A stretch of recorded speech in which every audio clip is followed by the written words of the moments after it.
그 뼈와 근육과 지방을 사정없이 녹여서 배출시켜 버리는 거예요, 몸 밖으로. 그러다 보니까 평소에 운동이나 단식으로 뺄 수 없는 수준의 살이 그냥 막 빠지는 겁니다.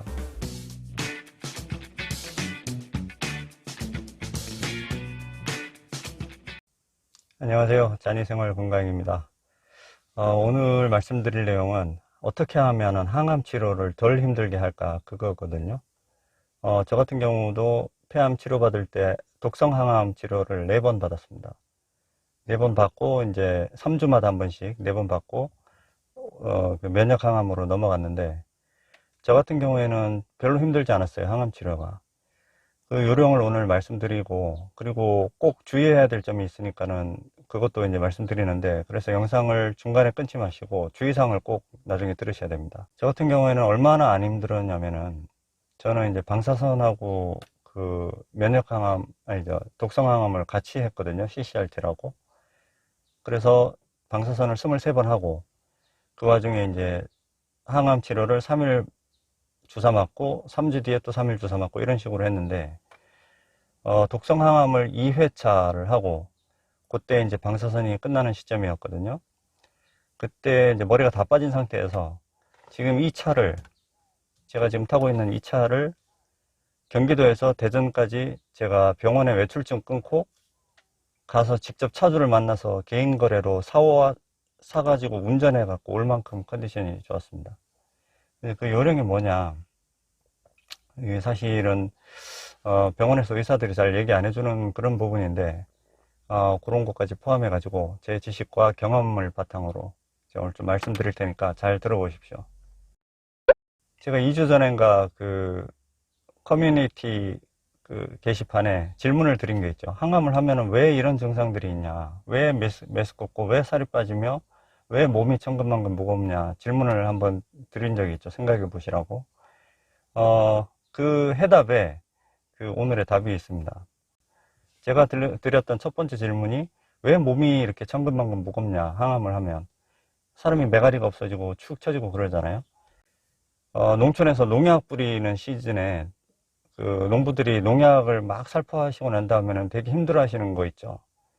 그 다음에 페인트 분사 작업하시는 직업을 가진 분들, 자동차 공업사에서 자동차 도장 부스에서 일하시는 분들이라든지, 그런 계통 일하시면 그 분진을 많이 먹잖아요. 페인트 가루라든지 분사된 페인트라든지 이런 걸 흡입하면 몸에 엄청 무거운 거를 느끼게 됩니다.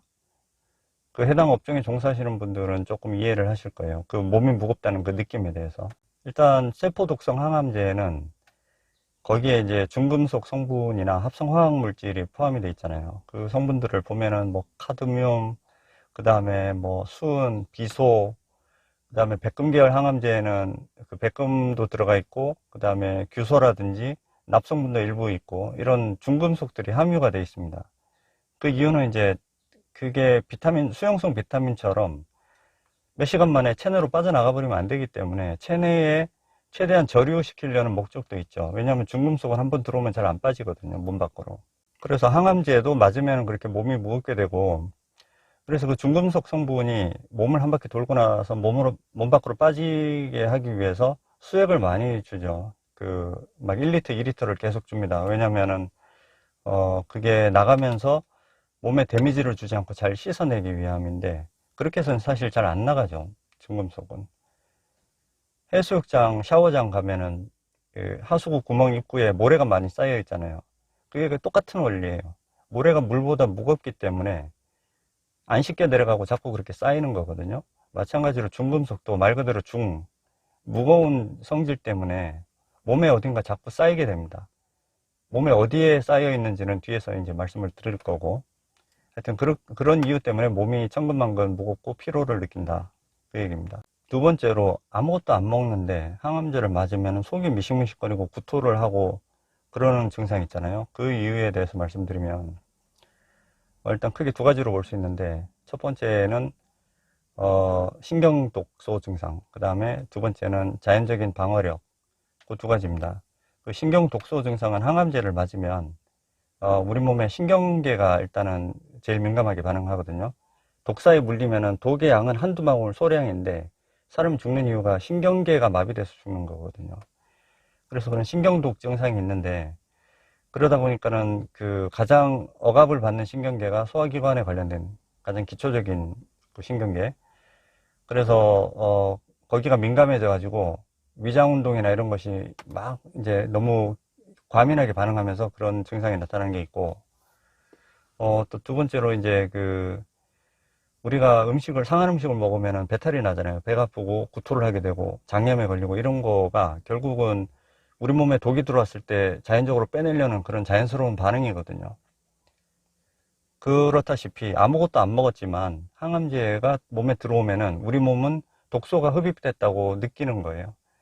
그래서 그것을 배출하기 위한 가장 1차적인 반응으로 구토나 오심이 나는 겁니다. 별거 아니에요. 다른 이유 없고 그런 겁니다. 세 번째로 가장 중요한 내용, 항암제를 독성 항암을 하면 왜 살이 그렇게 빠질까? 보통 독성 항암을 하시면은 한두 달도 안 돼 가지고 자기 몸무게 10% 이상이 보통 빠지죠. 심하면 20% 이상 빠지기도 합니다. 근데 이제 그냥 다이어트 한다고 물만 먹고 그렇게 굶어도 그렇게 빼기 힘들어요. 그런데 항암을 한다고 오히려 더 든든하게 챙겨 먹고 영양제도 맞고 그런단 말이에요.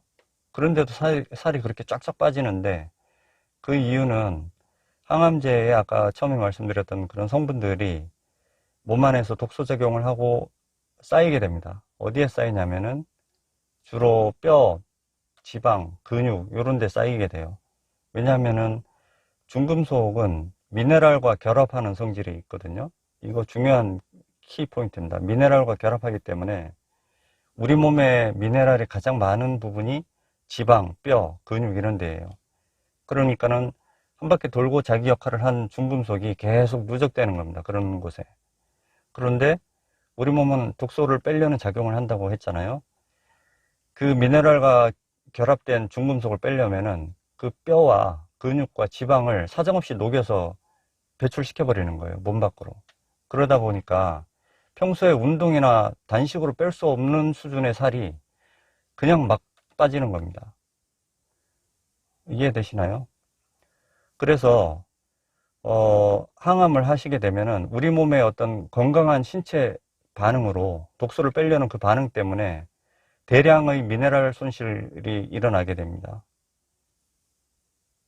그 미네랄이 머금은 중금속을 빼다 보니까 그렇게 되는 거예요. 그렇게 가차없이 빠진 지방과 근육을 빨리빨리 회복시켜 주지 않으면 그 상태에서 계속 항암을 하게 되면은 지방과 근육이 계속 빠져서 나중에는 이제 카케시아라고, 의학 용어로 카케시아라고 하는데, 악액질이라고 하죠, 한글로. 악액질. 그 영화 반지의 제왕의 골룸 같은, 그냥 그야말로 사람이 꺼죽만 남는 거예요. 근육과 지방이 다 빠지고. 그 와중에 빨리빨리 이제 그 손실된 부분을 보충해줘야 되는데, 그 신경 독소 작용 때문에 소화 기능이 떨어지고, 그 소화기관의 점막세포도 그 항암제 때문에 자꾸 죽어나가고 하니까는 흡수도 안 되고, 그러니까 이게 막 이제 계속 악순환에 빠지는 거죠, 그 시점에. 그래서 결론적으로 말씀드리면 그 항암제 부작용을 최대한 줄이고 최대한 덜 힘들게 하려면은 그 과정에서 소실된 미네랄을 최대한 빨리 보충해주고, 그 다음에 중금속을 최대한 빨리 빼줘야지 이 악순환의 고리를 끊을 수가 있습니다. 그래야지 체중 회복도 빠르고 부작용도 좋고 항암제 효과는 효과대로 또 나오고 그렇게 되는 거죠. 그래서 이럴 때 수액으로도 비타민만 맞지 마시고 미네랄 수액을 맞으시는 걸 권장드리고, 그거는 이제 어떤 걸 맞으시라고 제가 이제 뒤에 설명을 드릴 거고, 경구로도 미네랄을 충분히 좀 섭취해 주셔야 됩니다. 그것도 같이 말씀을 드릴게요.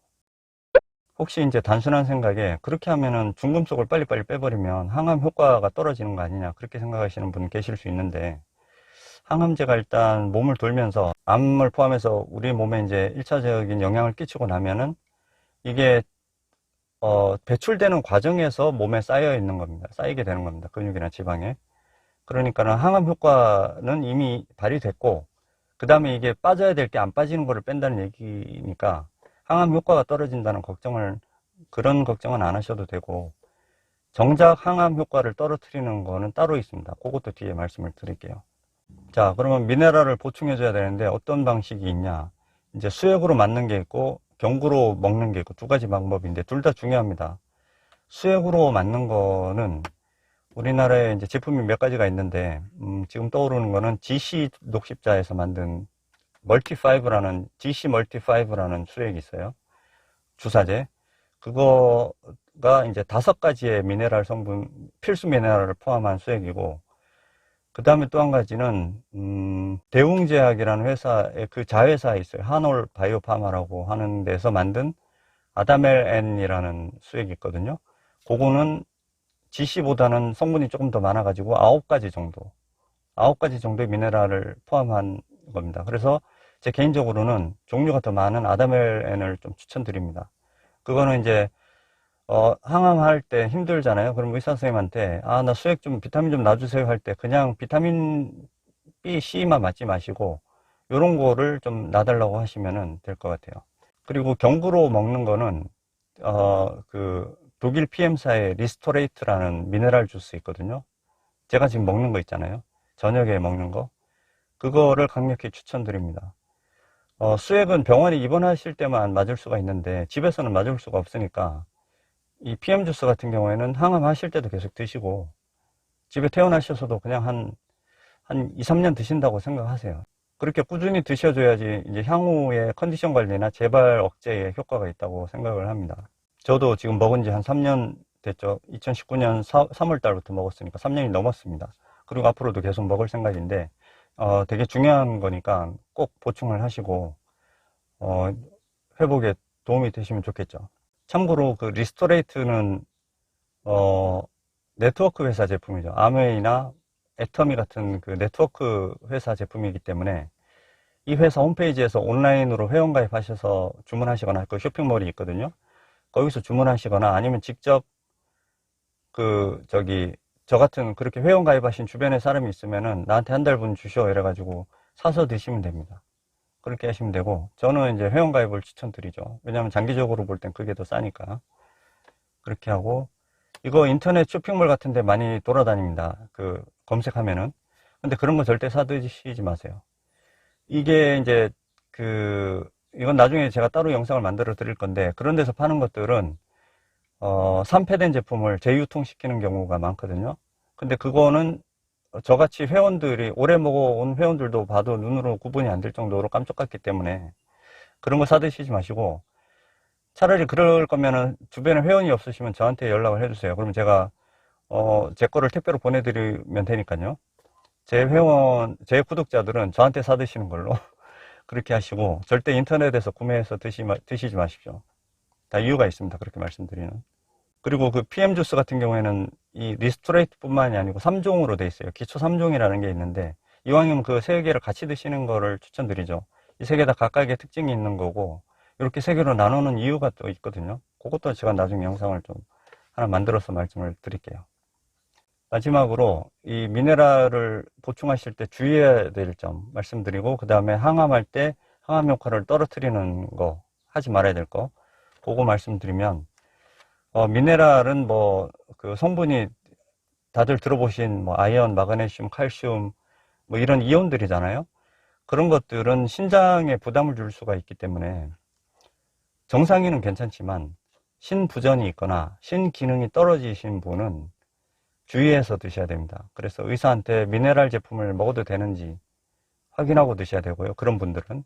그리고 구리나 망간 같은 미네랄 성분은 간 담도계에 약간 부담을 줄 수가 있기 때문에 담도암 환자분이라든지 담도가 막혀서 담즙의 이상이 있으신 분, 간 경화가 있으신 분 이런 분들도 조금 용량을 줄이거나 주의하셔야 됩니다. 그래서 간 수치라든지 드시기 전후에 혈액검사 수치를 꼭 체크하시면서 이 미네랄은 드셔야 돼요. 사실 제 생각에는 수액으로 맞거나 이렇게 한 포 주스로 먹는 걸 하는 정도는 문제가 없다고 봐요. 왜냐면 그 볼륨 자체가 크지 않기 때문에 너무 오버도스 과용량으로 드시지 않으면 상관은 없다고 보는데 그래도 환자의 어떤 각 사람마다 간 기능이나 신장 기능은 다 다르기 때문에 그런 점은 알고는 계셔야 됩니다. 그리고 항암 효과를 떨어뜨리는 거 그거는 고용량 비타민C 주사입니다. 항암제나 방사선 치료도 마찬가지고 거기에 이제 인체가 노출되면은 강력한 산화작용이 일어나거든요. 세포 단위 환경에서 그 제 말이 이제 의심스러우시면은 주치의한테 물어보십시오. 항암제 맞으면은 강력한 산화 현상이 일어납니까? 안 일어납니까? 그럼 아마 대답해 주실 거예요. 이제 강력한 산화작용으로 암을 없애는 원리인데, 고용량 비타민 C 자체가 항산화제잖아요. 그러니까 이게 이제 들어가면은 항암제를 중화시켜 버리는 거예요. 쉽게 말하면. 그래서 이제 항암할 때 고용량 비타민C 맞으면 몸이 덜 힘들다고 하시는 이유가, 그 항암제 효능을 떨어뜨리기 때문입니다. 결론적으로는. 그래서 고용량 비타민C는 저는 별로 개인적으로 선호하지 않고, 물론 이제 그 비타민C 고용량 요법을 막 선호하시는 분들이 계세요. 그런데 저 개인적으로는 주변에서 비타민C만 가지고 암을 치료한 사람은 단 한 번도 듣거나 보지 못했습니다.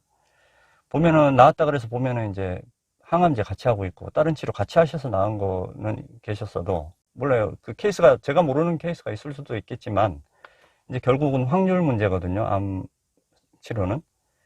100에 1명, 1000에 1명 낫는다고 그게 효과 있다고 볼 수는 없다는 거죠.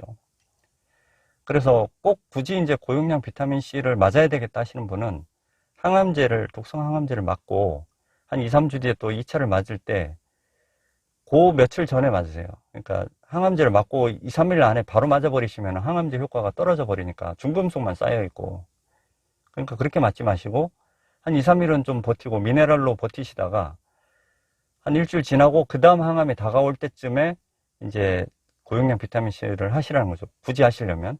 그런 방법으로 항암제 중화되는 현상을 피해갈 수가 있겠습니다. 시간이 많이 갔는데 오늘 주제는 항암하시는 분들한테 되게 중요한 내용입니다. 꼭 기억해 주시고 오늘의 결론, 항암할 때는 미네랄을 보충하자. 이상입니다. 감사합니다.